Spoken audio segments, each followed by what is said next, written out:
Hello! So today it's pretty ugly outside, so I decided to stay in bed. And today I would like to talk about why I will never ever come back to Czech Republic.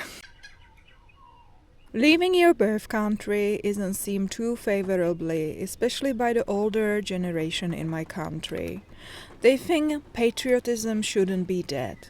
Your grandpa fought in the war for you to have a country, and you throw it away like it's nothing? They feel like you owe it to them to stay, work, pay taxes, and bear children, because they gave you free education. That one I get. It kinda sucks to invest into someone and have them leave you once they achieve their goal. I kinda speak from experience. Some Czechs even go as far as to suggest that I must be running from prison or death. No, nothing like that. Why can't we all just be citizens of this beautiful planet? This planet is already so tiny if you compare it with the vastness of the universe. Why do we have to further divide it and live and die in the same old spot?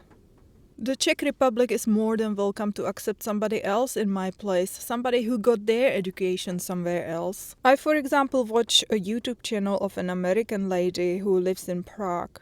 Her journey to Czech citizenship seemed pretty hard and actually quite unreasonable. Let me just tell you, the hoops she had to go through, they were way harder than what I had to go through to get a Kiwi citizenship, and I just don't get it. Isn't Czech Republic grateful that someone like that wants to actually live there? She's a teacher, she works, she doesn't cause any problems. What else do they want? She had to do a really hard Czech exam, and Czech language is pretty hard. I cannot imagine learning Czech myself if I wasn't born with it. We once had Latin at school. Latin has 6 cases, Czech has 7. If you don't know what cases are, be glad. Thankfully, you don't have them in English. Germans have 4, but they are pretty straightforward, since mainly just the article changes instead of the whole word itself. This probably didn't make any sense. Let me just tell you, we were supposed to have Latin for 2 years, but after the first year the whole class refused to continue a minute longer with that torture. Do you know how you prove the knowledge of English language in New Zealand? Well, it's enough if your employer, for example, writes a letter. Yeah, Jana is so good, she talks to customers every day. I just show them my pilot's license, where it says English Proficiency Level 6, which is basically a native-like level. Which is a bit of a joke, to be honest, but they accepted it. So why the Czech Republic is so pedantic is absolutely beyond me. They ask questions that us Czechs wouldn't even know off the top of our head. Lately I have noticed on the social media that Czechs are arguing quite a bit. Some of them claim that only people who never travel think that life in Czech Republic is not good. Because if you travel, if you go for example to India and you see the poverty, that makes you pretty grateful of what you have, right? But then there is us, people who actually traveled and who decided to stay somewhere else and who have no intentions of ever coming back, saying that you do not have to compare yourself only with countries that are worse off than us. I mean, it's great to educate yourself on how life is in countries that are poverty or war-stricken, and maybe even send some money to charity, try to help. Don't close your eyes from that. But why ignore the countries where life is better? By the way, this was a great book on that subject. I feel people often kinda demonize living abroad so that they don't have to regret not living it. But if you were truly happy living where you are, would you get angry at people who do not share your view? I see lots of Australians are leaving now because they say life in Australia has become impossible. And while I do not understand it, because I grew up in poverty in a post-communist country, and this still is 1000 times better than what I grew up in. I'm not angry at them for not having the same appreciation. I realize it would be a complete disaster if we all wanted to live in the same place. I come from a very small village with only 500 people living there, and sometimes when I go down the memory line and I stalk a few people on Facebook, I can see that a lot of them still live there, and I can't understand.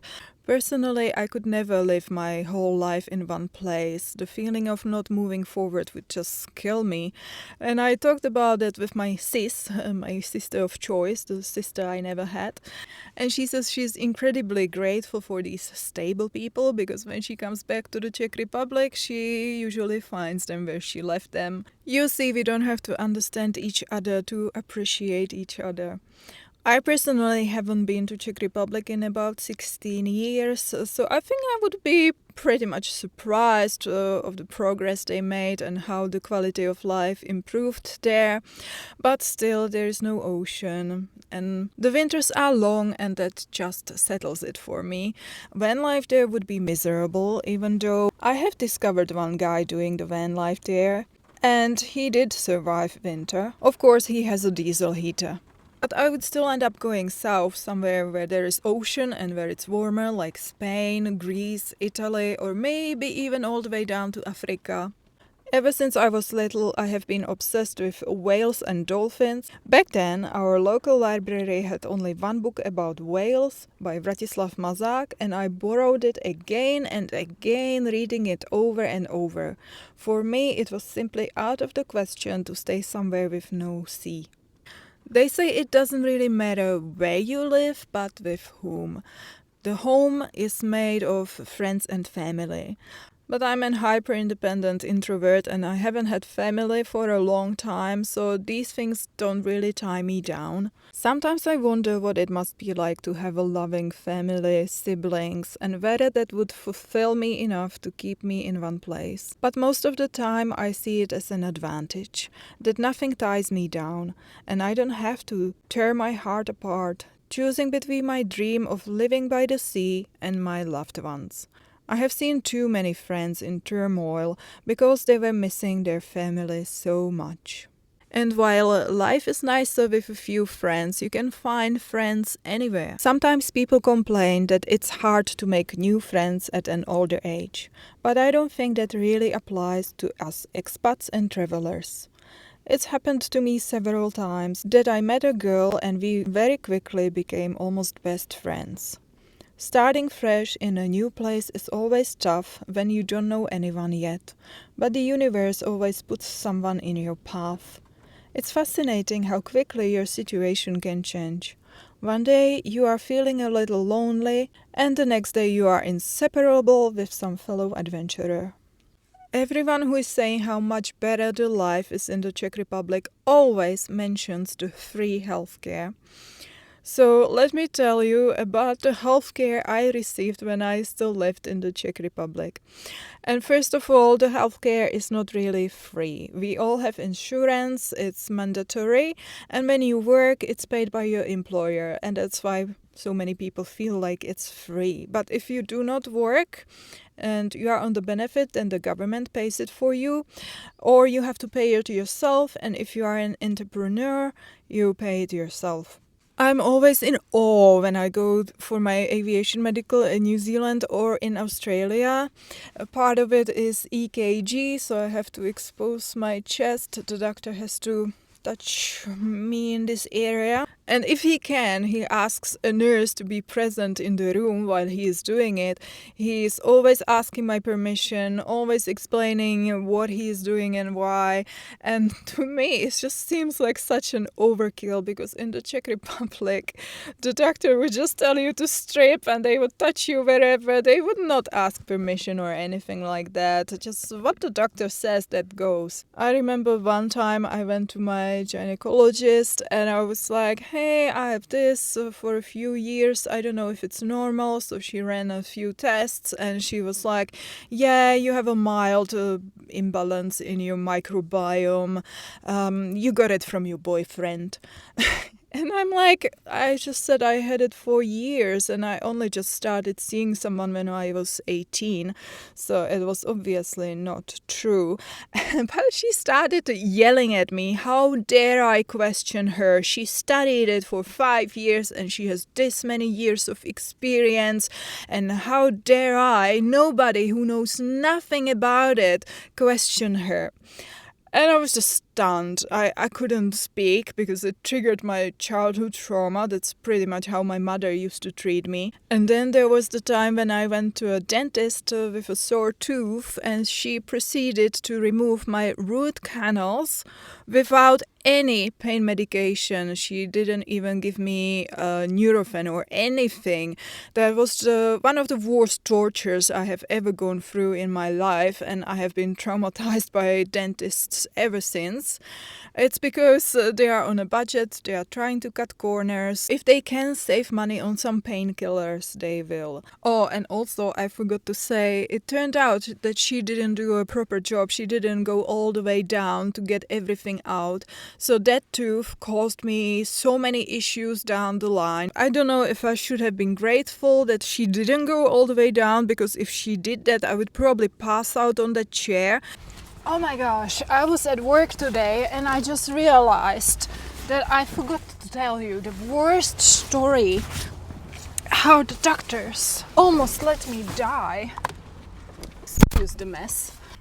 So I was maybe 16 and I was spending summer at my grandma's because I was working at the zoo for the summer. But I got really sick, so I went to the hospital near the zoo. And you could tell they didn't want to take care of me because I wasn't from there. So they just gave me some pills and I think they were hoping I will be happy to be popping something and I will leave them alone and I will never come back. But I was back the very next day because I was getting worse and worse.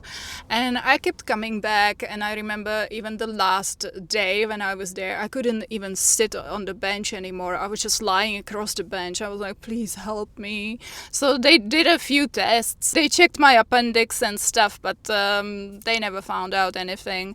So eventually I got home. I don't know how anymore, if grandpa dropped me off or maybe I took the bus. And my mother took the opportunity to disappear to Slovakia because she loved dogfighting. But not dog versus dog. That was savage. That was very cruel, according to my mom. But if it was dog versus fox, that was a lot of fun. And she just loved it. And because it was illegal in the Czech Republic, she would go to Slovakia often. Anyway, I got sidetracked again, sorry. So yeah, I was home alone and I was feeling worse and worse. And I realized I'm almost not able to get out of bed anymore. And I was thinking, if I get to the stage that I won't be able to get out of bed, then where am I gonna pee in the bed? So I was like, no, that's not happening. I took the phone and I called an ambulance for myself. And at first they didn't want to come. They were like, we don't just come for people who call us. I'm like, but you do come for sick people, right? And they're like, can't you just ask your parents? I'm like, no, my mother is not here. My mother is in Slovakia torturing foxes. So yes, they finally came to pick me up. They took one look at me and they were like, yeah, you are coming with us. And I was like, wait, my mother is gone. I have 20 dogs in here. That's how crazy she was. And I have to at least give them some food and water before I leave, because otherwise they are gonna be starving here for days. So I crawled around with the kibbles and the water, and they were just looking at me like, how many freaking dogs do they have? So finally they left. They are like, we don't have time to wait for you, but we will send another ambulance. Thankfully the other ambulance didn't take long, and finally I made it to the hospital. There they found out that what started as a simple kidney infection has now graduated into full-on kidney failure.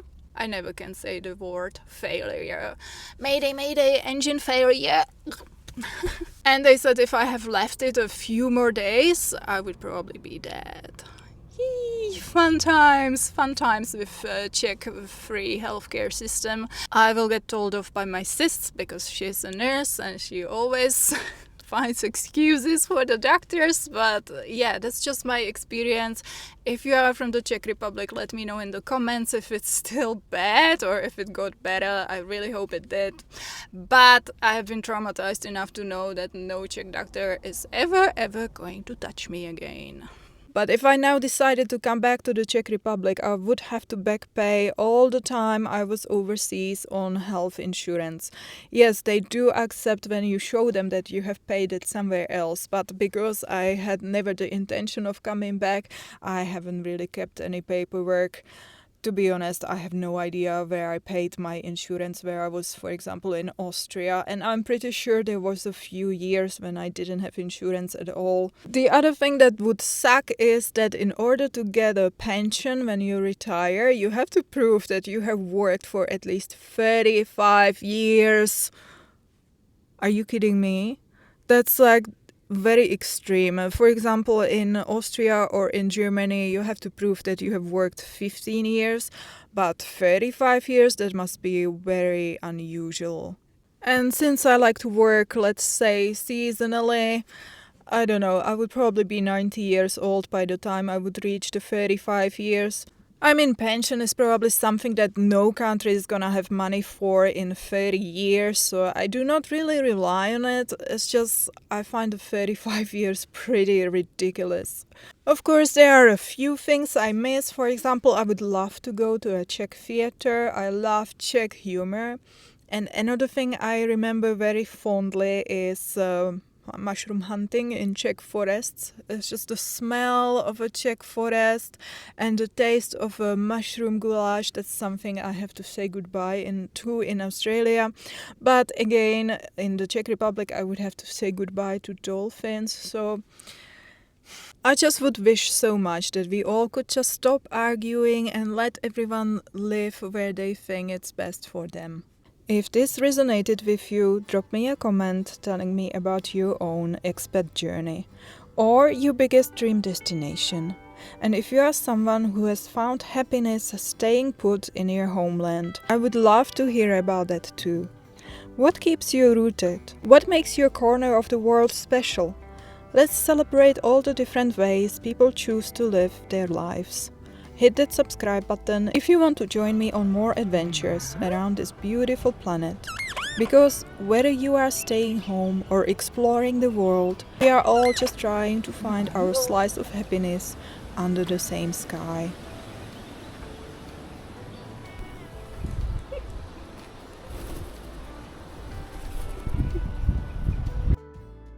Thanks for watching, and I will see you next time.